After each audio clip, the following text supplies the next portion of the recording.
नमस्कार. सा निकला रंग नीना बेगमपुरे तुमचं माझ्या चॅनलमध्ये मनापासून स्वागत.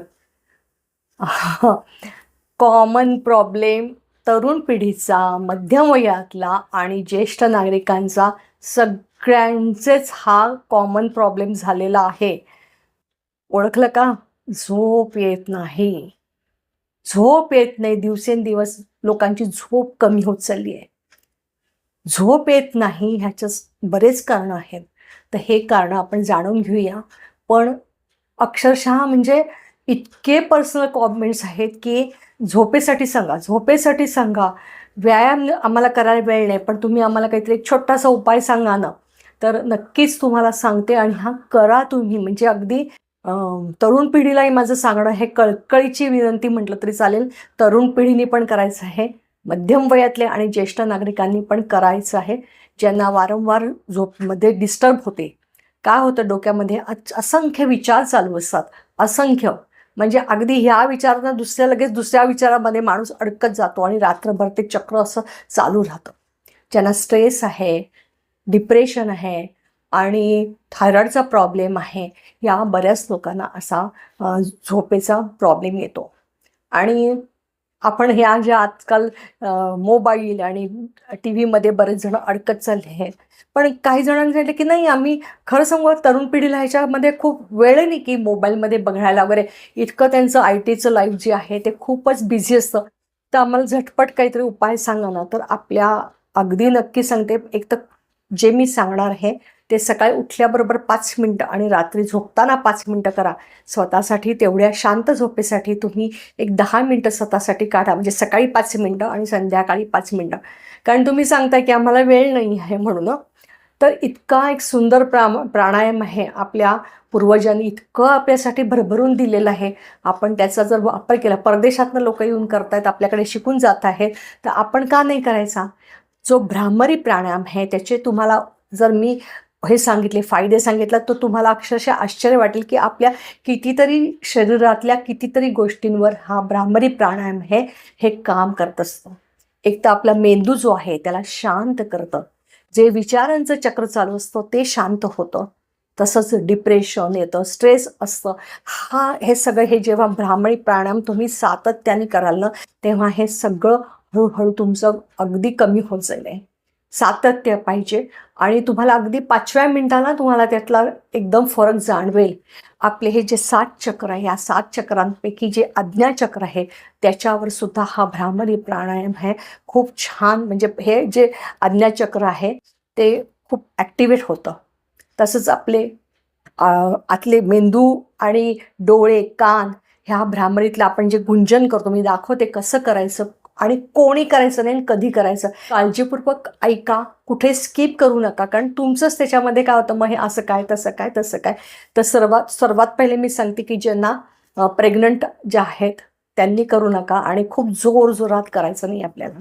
खूप शांतपणे एकदम तुम्ही सकाळी उठल्यावरही आपल्या बेडवर आपण जेव्हा कराग्रह वसते म्हणतो, श्लोक म्हणतो, सकाळी देवाला नमस्कार करतो, तर तसंच रात्री झोपतानाही जेव्हा करतो तेव्हा 5 मिनटं करा. लगेच तुम्हाला शांत झोप येईल. हा भ्रामरी प्राणायाम मी मगाशी सांगितलं की गरोदर स्त्रियांनी करू नका. आता हा अगदी विद्यार्थी दशेत केला तरी चालतो. म्हणजे त्यांना डोक्याला शांतता मिळते आणि जे त्यांनी अभ्यास केला आहे तो आठवतो. तसंच थायरॉईडसाठी जे थायरॉईडचे पेशंट आहे, मला कालच्या व्हिडिओच्या खाली पण थायरॉईडसाठी काहीतरी सांगा ना. तर ज्यांचं थायरॉईड इथे जे थायरॉईड स्थित असतं, तर भ्रामरीच्या जे आपण गुंजन करतो त्याच्यामुळे थायरॉईड ग्रंथीसुद्धा त्याचं कार्य सुधारतं. तर ह्यांनीसुद्धा हा भ्रामरी प्राणायाम नक्की करा बरं का. तर हा कसा करायचा? तुम्ही ताठ बसा, शांत बसा एकदम. पाठीचा कणा हा ताठ ठेवायचा. कधीही आपण जेव्हा प्राणायाम करतो तेव्हा पाठीचा कणा ताठ ठेवा आणि एकदम शांतपणे, शांत जागी, म्हणजे जिथे तुम्ही झोपता तिथे शांत जागी तुम्ही बसा. तुमच्या अंथरुणावर बसलं तरी चालेल, खुर्चीवर बसला तरी चालेल आहे. आणि आपल्याला या सगळ्या बोटांचा उपयोग करायचा आहे. कसं करायचा? तर मी तुम्हाला दाखवते. हे जे आहे हे अंगठा आहे, अंगठ्याने आपण हे कान बंद करायचे. नंतर हे बोट इथे ठेवायचे आणि 2 बोटं आपल्या डोळ्यावर, म्हणजे आपलं कान हे जे आहे बंद करायचे, म्हणजे बाहेरनं आवाज नाही. डोळे बंद का? तर आपल्याला बाहेरचं काही बघायचं नाही, आपण आपल्या आतमध्ये डोकवायचं आहे आणि 5 मिनिटात तुमच्या मनातले विचार शांत शांत होत जातील. एक मोठा श्वास, पहिले अगदी रेग्युलर श्वास घ्या आणि मोठा श्वास घेऊन तो आपल्या पूर्ण असा जो आहे तो भ्रमरासारखा, म्हणून त्याला भ्रामरी प्राणायाम म्हणतात, तो भ्रमरासारखा फिरवायचा आहे. 5 मिनिटात तुम्हाला झोप लागेल आहे. आणि मला तुम्ही कॉमेंट्समध्ये नक्की सांगायचं की मॅडम आम्हाला यांचा फरक पडला. सतत तुम्ही 16, 15, 16 दिवस करा आणि 21व्या दिवशी तर अगदी तुम्हाला याचा खूप अतिशय सुंदर फायदा होईल आहे. ज्येष्ठ नागरिकांनी पण करा.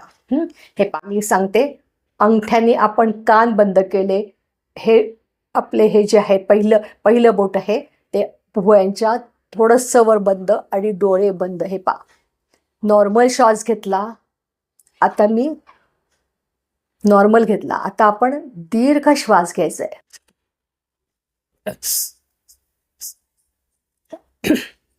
असा मी श्वास पूर्ण भरून घेतलाय श्वास पूर्ण भरून घेतला. त्याच्यानंतर शांतपणे आपण हा श्वास फिरवायचा आहे आपल्या.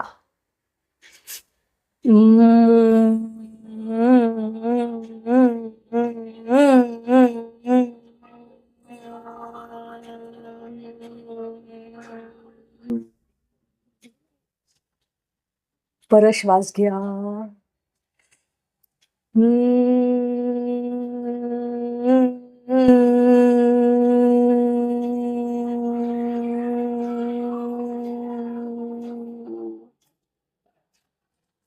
परत श्वास घ्या.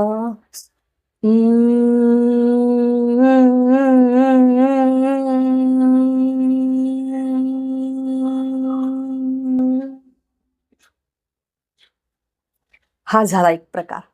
आता आपले हे जे तळवे आहे हे इथे असे ठेवायचे आणि हा जे अंगठा आहे हा कानाच्या पाळीच्या मागे ठेवायचा, जिथे आपली म्हणतात ना हे जे कवटीचं हाड आहे तिथे तुम्ही हे असं थोडंसं दाबा आणि हात असा ठेवा, डोळे बंद ठेवा अलगद आणि भ्रामरी श्वास घ्या.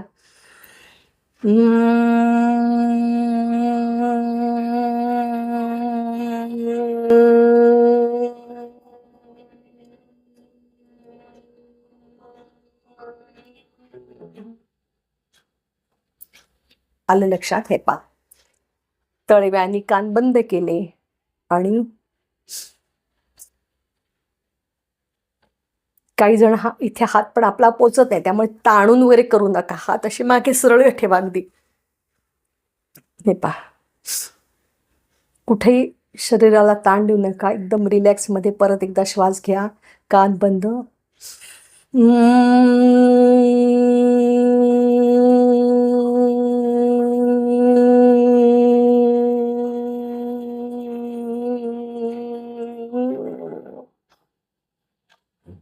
भ्रामरीचाच प्रकार आहे शेवटचा. का या अनामिकाने आपलं हे जे कानाचा हा इथं जो त्रिकोण भाग आहे त्यांनी कान बंद करा आणि परत आपण मोठा श्वास घ्या, दीर्घ श्वास.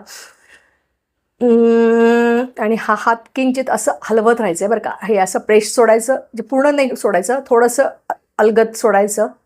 असं असं हे दिसतंय माझ्या हाताची हालचाल, असं करा.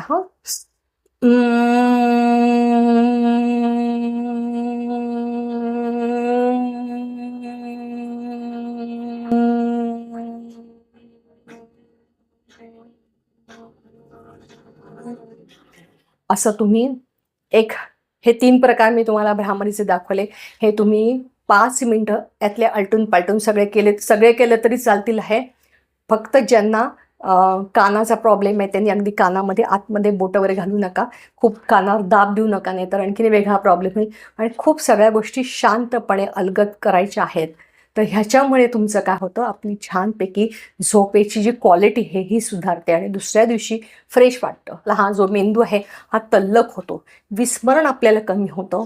जे सतत आपल्याला झोप न झाल्यामुळे आपला मेंदू पण आपला कमकुवत होत जातो, तर मेंदू तरतरीत राहतो. जे आपण जे वाचलंय ते लक्षात राहतं. तसंच थायरॉइडची जी ग्रंथी ह्याच्यावर सुद्धा अगदी हा भ्रामरी प्राणायाम अगदी खूपच परिणामकारक आहे. तेव्हा ज्यांना थायरॉइडचा प्रॉब्लेम आहे त्यांनी हे नक्की करा.